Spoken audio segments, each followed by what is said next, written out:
Hello guys, आप लोगों का मालूम है कि नहीं मालूम है, मैं कंबोडिया आ चुका हूँ। लगभग मेरे यहाँ पर 2 महीने हो चुका है। तो मैं यहाँ पर सोच रहा था कि कुछ नया खरीदे, ये खरीद लिया। आप लोग तो पूरी इसकी वीडियो, मैं अनबॉक्सिंग वीडियो आप लोगों को साथ शेयर करना चाहूँगा और मैं दिखाऊँगा ये कितना मुझे पड़ा, कितना पैसा यहाँ लगता है। अभी चलते हैं हमारे रूम में, क्या क्या है। रूम तो पूरा अंधेरा हो चुका है।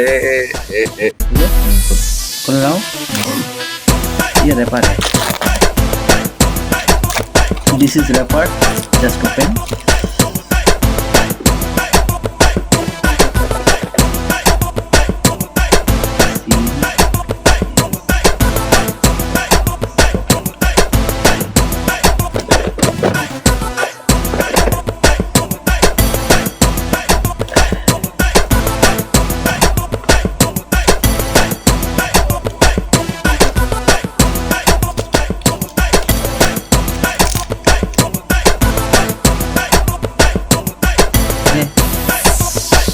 ये जो है ये हम 2 दिन यूज़ कर लिए हैं। इसका बैटरी बैकअप अच्छा मिल रहा है, 24 घंटा टिकता है।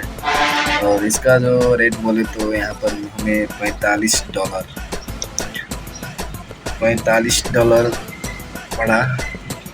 तो आप लोगों का वीडियो कैसा लगा, लाइक कमेंट और शेयर ज़रूर कर देना और चैनल को सब्सक्राइब कर देना। बाय बाय, फिर से मिलेंगे किस अगले ब्लॉग पे।